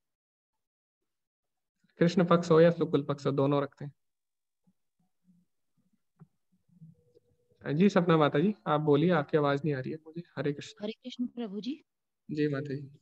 वो नेटवर्क प्रॉब्लम हो रही है ना शायद, इसीलिए आप वो डिस्ट्रैक्शन हो रहा है। जी जी जी माता जी आप बोलिए। प्रभु जी जैसे आप मतलब मेरा ही कुतर्क मत समझना इसको, मैं थोड़ी बातें अपनी क्लियर करना चाहती हूँ। जी जी और जी शायद आपसे मुझे उतना डर नहीं लग रहा है, इसलिए मैं खुल के पूछ रही हूँ आपसे कि जैसे आपने बोला कि एक गुरु को तो सभी चाहते हैं किसी को अपना गुरु बनाना, अपने जीवन में अपनाना। और जी जैसे प्रभुपाद जी की ये कक्षाएं ले रहे हैं, आप उनके अंतर्गत ही आते हैं, लेकिन हम तो उनसे मिले नहीं है ना, या हाँ हम उनसे सवाल तो कैसे करेंगे? हाँ, तो प्रभुपाद जी को गुरु हम प्रभुपाद जी को नहीं बनाते ना डायरेक्ट, उनके जो शिष्य हैं उनको गुरु बनाते हैं हम। अच्छा। हाँ, वो तो अच्छा परम मतलब। गुरु है ना, वो तो हाँ हमारे जी। जो आचार्य है ना, हाँ जी। तो गुरु तो उनको डायरेक्ट नहीं बना सकते हम, ठीक है, उनके जो शिष्य हैं उनको हम गुरु बनाते हैं, है ना। मतलब कैसे, थोड़ा सा समझाएंगे? उनके शिष्य है ना माता जी, उनके बहुत सारे शिष्य हैं। तो अभी हाँ जैसे जी। मैं बताता हूँ आपको, अभी जैसे अभी मैं तो किसी के अंडर नहीं हूँ मैं, ठीक है, हम्म। मैं अभी प्रोसेस में हूँ, अभी बहुत लंबा प्रोसेस होता है। हाँ तो जी। अभी जो कोर्स करा रहे हैं नामनिष्ठ प्रभु जी है ना, नामनिष्ठ दास हाँ प्रभु जी। जी, तो वो हाँ जी। किसके शिष्य हैं? वो है जय पताका स्वामी महाराज के शिष्य हैं, ठीक है। हाँ जी। और जय पताका स्वामी महाराज किसके शिष्य हैं? प्रभुपाद जी के शिष्य हैं, है ना। अच्छा। तो इस तरह है, ठीक है, डायरेक्ट नहीं है। हाँ, क्योंकि गुरु बनाने से पहले काफी जो संशय हाँ होता है ना मन में, हाँ वो हाँ मिटाना हाँ, बहुत वो जरूरी है ना। वही तो जरूरी है माता जी, तभी तो हम डायरेक्ट गुरु नहीं बना सकते। हाँ जी। हम शिक्षा गुरु तो बना सकते हैं किसी को भी, बट दीक्षा गुरु के लिए तो हमें उनको जानना जरूरी है, उनकी सेवा करना भी जरूरी है, उनसे प्रश्न करना भी जरूरी है, ठीक है। और जैसे इसमें बताया है कि फर्स्ट लेवल जैसे हुआ, उसके बाद सेकंड लेवल के लिए हमें लगभग कम से कम एक माला तो लेनी है ना? हाँ, सेकंड लेवल के लिए एक माला आपको करनी होगी हरे हाँ कृष्ण जी। महामंत्र की। हाँ जी। फिर जैसे उन्होंने बोला था कि जैसे वो आश्रय है, और उसके बाद क्या है? उसके बाद आश्रय नहीं, उसके बाद सबसे पहले आता है आपका एस्पायर, मतलब उसमें साधक, साधक श्रद्धावान, फिर होता है आश्रय। हाँ जी। तो तो आश्रय के लिए आपको 16 माला जप करना होता है, और 4 तो जो नियम है उनका पालन करना होता है। तो ये जरूरी तो नहीं है ना कि 6 महीने में ही पूरा करना है, मतलब नहीं जब। नहीं माता जी, ऐसा कुछ नहीं है, जब आपको सही लगे। और अगर जैसे हम लोग सेकंड लेवल पे जाते हैं तो उसके लिए लिंक आप ही भेजते हैं? हाँ, अभी ग्रुप में लिंक भेजेंगे ना हम लोग, आप उससे अच्छा ज्वाइन कर लेना। अच्छा। और फिर जैसे अगर सेकंड के बाद आप, जैसे आप तो शायद थर्ड या फोर्थ में है ना? हाँ, मैं अभी फोर्थ में हूँ, भक्ति शास्त्री बोलते हैं फोर्थ लेवल को, वो कर रहे हाँ हैं तो हम लोग। वही उसके लिए मतलब ऐसे गुरु परंपरा, जैसे गुरु अभी आप बनाएंगे जिसको भी बनाएंगे, तो उसके लिए वो तो जरूरी नहीं है कि पहले वो नहीं काम नहीं नहीं नहीं, उसके लिए गुरु अभी अगर ऐसा होता तो फिर हम पहले ही, अभी हम दीक्षा हो चुकी होती ना हमारी। हाँ जी हाँ। ऐसा नहीं है, उसमें कोई भी ज्वाइन कर सकता है भक्ति शास्त्री। हाँ क्योंकि कई सारे गुरु जैसे मिलते हैं तो पहले जैसे जो मन के संशय दूर करे, मतलब थोड़ा हाँ, इसके बाद अपनाना तो वो है तो ना। बहुत जरूरी है माता जी। गुरु तो चुनना मतलब बहुत सोच समझ के चुनना चाहिए, क्योंकि वही है ना, जैसे हम किसी कॉलेज को चुनते हैं तो हम पहले देखते हैं ना प्रमाणिक है कि नहीं, हाँ जी हाँ जहाँ से जी। हम कोर्स करते हैं, तो इसी तरह गुरु भी है, ठीक है, प्रमाणिक गुरु होना चाहिए। हाँ जी। जी हरे माता जी। कृष्ण, हरे कृष्ण प्रभु जी, धन्यवाद। ओके माता जी। और माता जी आपको, आप अपना नंबर चैट में दे दीजिए, मैं जो ध्रुव की माता जी है उनको आपका नंबर भेज दूंगा, आप उनसे बात कर सकते हैं, ठीक है, आप बोल रहे थे ना उनसे बात करने के लिए। हाँ जी मैं दे आप देती हूँ। होस्ट में मेरे को भेज दीजिए, ठीक है। जी। हरे कृष्ण। हरे कृष्ण। हो गया, तो मैंने वीडियो ऑफ कर दिया है, शायद नेटवर्क सही है, आवाज़ थोड़ी सही हो जाए। ओके।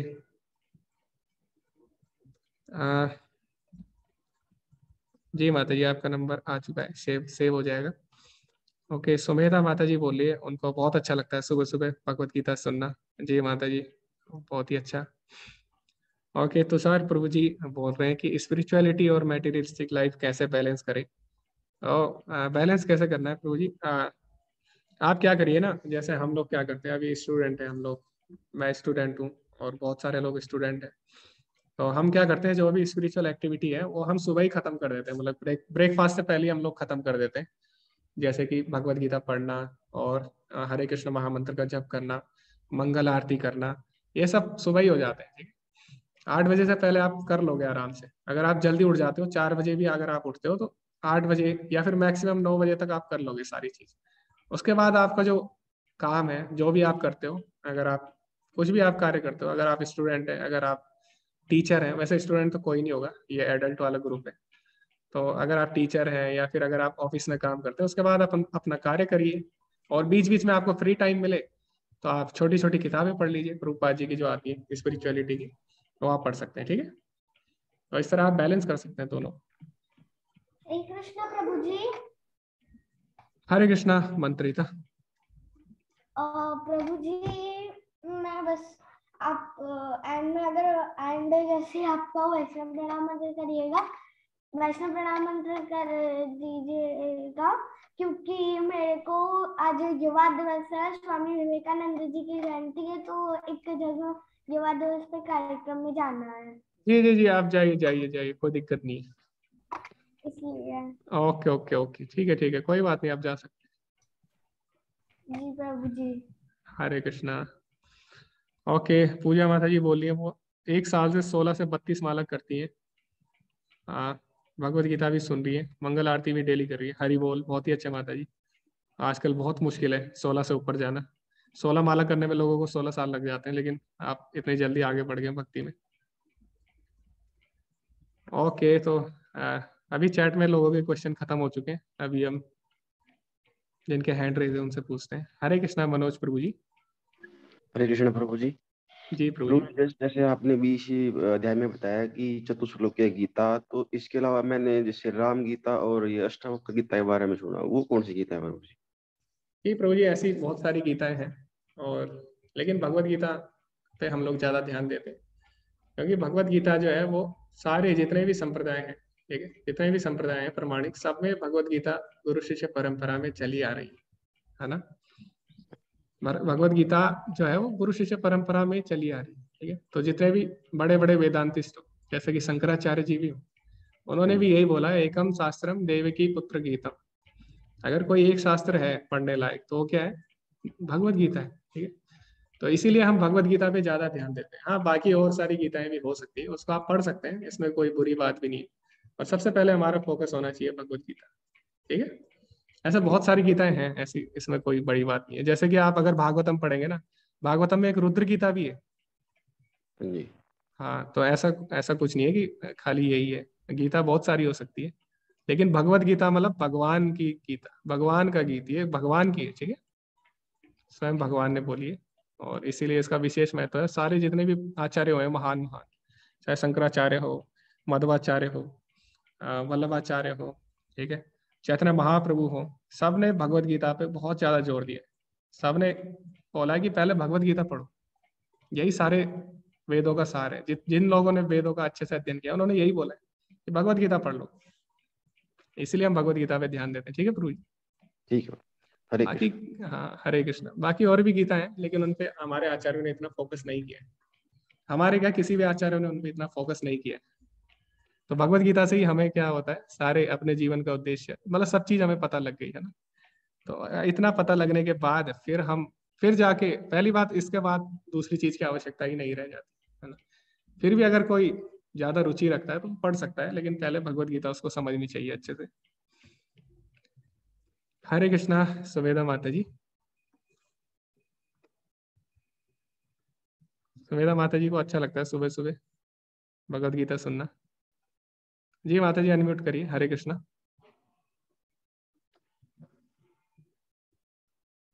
ओके, आप अनम्यूट नहीं हो रहे हैं, पता नहीं कोई प्रॉब्लम आ रही है शायद आपकी तरफ से। आपकी स्क्रीन पे आ रहा होगा ना अनम्यूट, तो उसको करिए, ऑप्शन आ रहा होगा यस।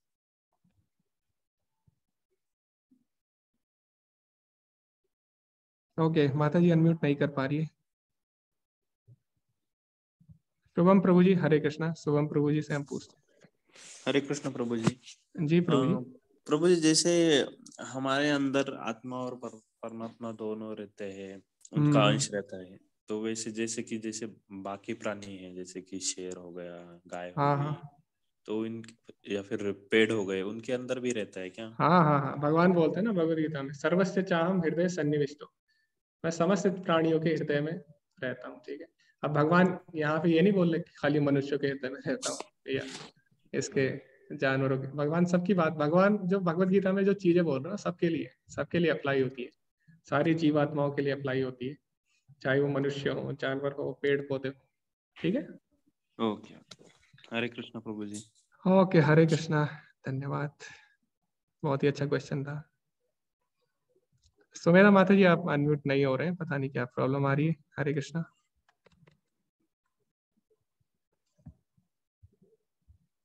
ठीक है, तो लगता है आज के लिए इतना ही है, खत्म हो चुका है आज का सेशन। तो वैसे प्रणाम मंत्र करते हैं, उसके बाद हम एंड करते हैं। हरे कृष्णा ध्रुव। हरे कृष्ण प्रभु जी। एक मिनट। हरे कृष्णा प्रभु जी। जी माता जी हरे कृष्णा। प्रभु जी मुझे पूछना था कि कोई है जो ध्रुव को मीन्स श्लोक सिखा सके? श्लोक का होता है ना, क्लासेस होती है, मैं लिंक भेज दूंगा आपको। ओके प्रभु जी। जी जी जी। हरे कृष्ण। बोलो। वर्षाकरोभिश्च कृपासिन्धु एव च पतितानां पावनेभ्यो वैष्णवेभ्यो नमो नमः। अनंत कोटि वैष्णवन की जय। जय। प्रभुपाद की जय। हरे कृष्णा प्रभु जी। हरे कृष्णा। मंत्रिता दीदी नहीं सिखाते आपको श्लोक? वो दे देती हैं, पर अब मतलब पढ़ाने के लिए किसी को टाइम नहीं मिल पाता है ना, तो वो अपने आप नहीं कवर कर पाता है फिर। ठीक है, ठीक है ध्रुव, आपसे बात करेंगे अभी डिटेल में। ओके, हरे कृष्णा। धन्यवाद सभी का।